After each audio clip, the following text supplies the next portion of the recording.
Okay, so as per RDA, the daily requirement of protein for a healthy individual is around 56 gram per day. Okay, you all are aware about this, what protein function in our body. Like they are the fundamental basis of cell structure and function. They maintain osmotic pressure. They have a role in clotting of blood, muscle contraction. All the enzymes, several hormones and immunoglobulins belongs to the protein class, and they can also be utilized as energy sources. What are the sources of proteins? Pulses, milk, leafy vegetables, meat, cereals, and eggs. Uh, what disorders would be there if we take a protein deficient diet? Okay, so it will lead to kwashiorkor, marasmus plus kwashiorkor, nutritional dwarfing, and underweight child. Like I'm just quickly go through these topics because this is not of our basic. This these are not included in our syllabus, but we should know about it. Marasmus is basically a malnutrition condition where there occur energy deficiency and protein calorie malnutrition. It basically causes stunted growth, wasting of muscle and tissue, and this condition developed basically between the age of 6 months to 1 year. Children who weaned from breastfeeding, who suffer from weakening condition like chronic diarrhea, they they basically suffers from marasmus. These are the symptoms of marasmus.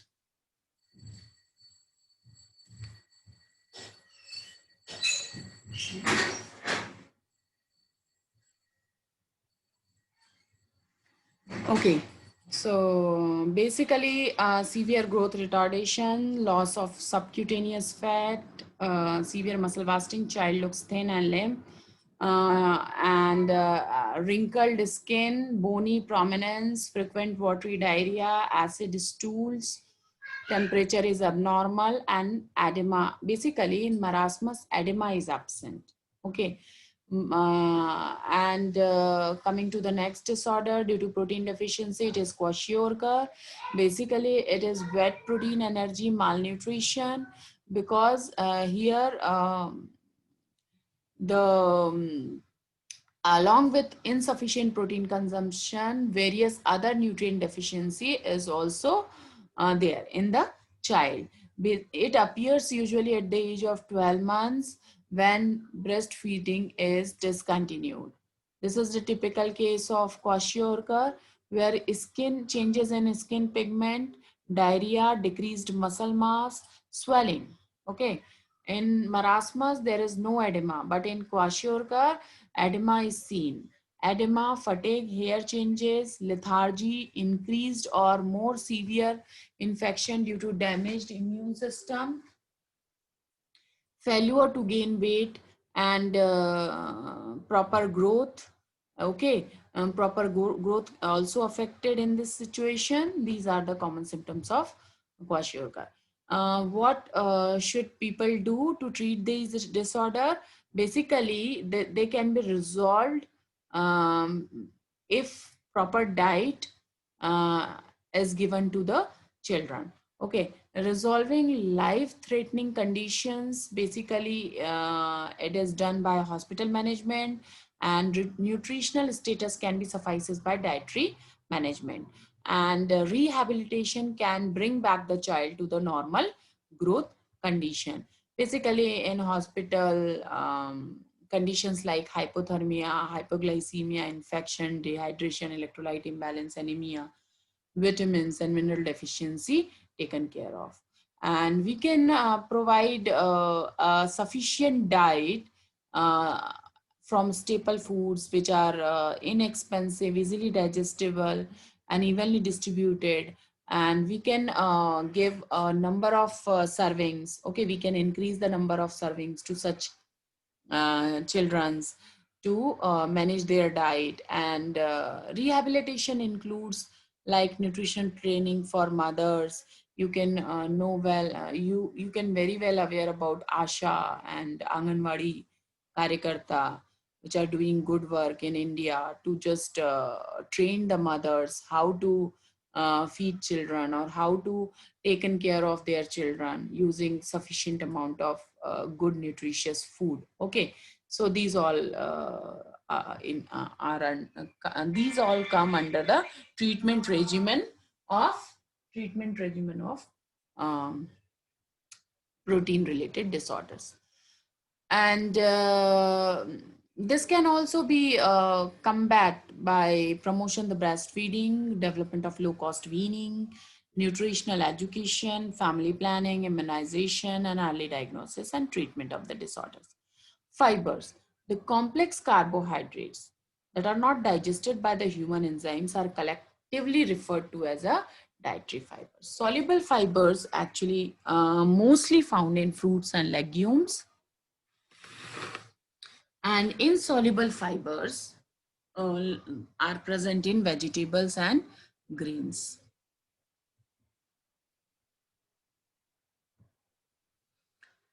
What fibers do in our body? Basically, they prevent constipation, they eliminate bacterial toxins, they decreases gastrointestinal tract cancer, chances of cancers, they improve glucose tolerance, and they also reduce plasma cholesterol level. And when people takes fiber in excess, they also causes adverse effect to our health. And you should be very well aware of this, because many people's for their weight loss regime, they prefer to put their body on fiber diet, and it is harmful for our body. How? Because taking excess fiber interrupt in digestion and absorption of protein, and body will be under protein stress, and it will also inhibit the absorption of certain minerals like calcium, phosphate, and magnesium, and they also causes flatulence and discomfort. Drinking of plenty of water can reduce the side effect or adverse effect of fibers. Remember this fact, this is very important. Sources of fibers, these are few sources like leafy vegetables, fruits, wheat legumes, and rice bran. Uh, what disorders would happen due to deficiency of fibers? Deficiency of fibers lead to constipations, high blood sugar, diabetes, cardiovascular diseases, obesity, and sometimes cancers also. Now coming to the next important part of our diet, it is fat. Fat is as per RDA 70 gram per day fat should be taken by an average individual. What fat do in our body? It provides 15 to 50% of total energy. It is concentrated fuel source of body. Basically, it is a main constituent of membrane structure and regulate the membrane permeability. Um, Fat also provides fat soluble vitamins, and it is the regulator of cellular metabolic process. It provides insulating material to protect internal organs, okay, from wear and tear. Sources of fat include butter, cheese, cream, red meat, eggs. Now coming to the most important part of our body or daily physiological, to maintain the daily physiological processes, they are vitamins. Basically, they are the chemical compound required in very small quantities, which are essential for normal and healthy metabolism. According to solubility, they are divided into two parts: water soluble and fat soluble. Vitamins, basically water soluble vitamins include vitamin C and vitamin B complex, and fat soluble are A, D, E, and K. B complex include B1, B2, B3, thiamine, riboflavin, niacin, pantothenic acid, pyridoxine, biotin, folic acid, and vitamin B12. Okay, Next important trace elements of our body are minerals. They are basically inorganic substances required in small amounts by all the cells for normal cellular functioning. First mineral is calcium. It is the important constituent of bone and teeth. Basically, it involved in muscle contraction and nervous transmission. Its deficiency would lead to rickets and osteomalacia. One should take zero point 0.8 to 1 gram calcium daily as per RDA recommendation. And the food like milk products, leafy vegetables are rich in calcium sources. And a second important mineral is sodium. It maintains body acid base balance, osmotic pressure, normal nervous and muscular function. Okay, its deficiency would lead to the hyponatremia, and daily 5 to 10 gram of sodium is recommended in diet. Table salt is a common source of sodium. Potassium, what potassium do in our body? Potassium basically require for maintaining acid base balance, osmotic pressure, muscle function. And its deficiency lead to muscular weakness, mental confusion. Daily 3 to 4 gram per day potassium is required for normal body functioning. Fruits, nuts, vegetables, they include sufficient amount of potassium. Iron is important constituent of heme, and it involved in oxygen transport and other biological oxidation, and many enzymes they are having iron as a cofactor like oxidases and cytochromes. They all are iron containing enzymes. Its deficiency lead to hypochromic and microcystic anemia, and daily recommendation of iron is 10 to 15 milligram per day. And organs, meats, liver, heart and leafy vegetables, they are rich source of iron. And one jaggery can also be included. If you take jaggery, it is rich in iron. Iodine.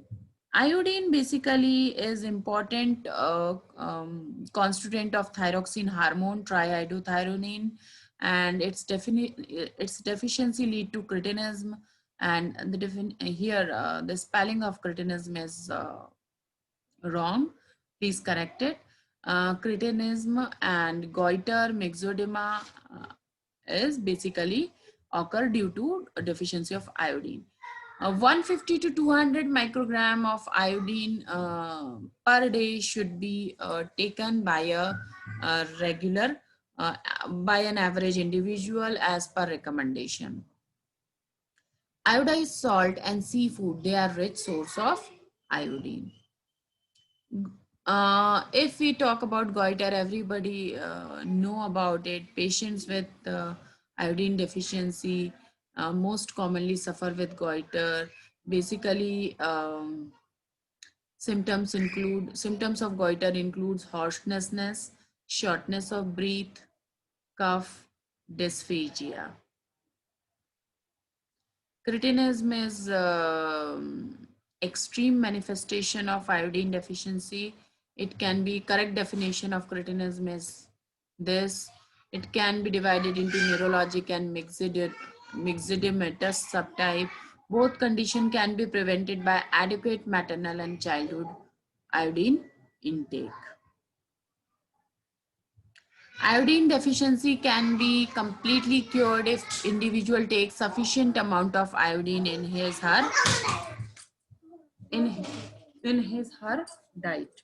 Okay, as per WHO, 150 mcg per day iodine should be taken in daily diet to restore the or to for normal functioning of thyroid gland.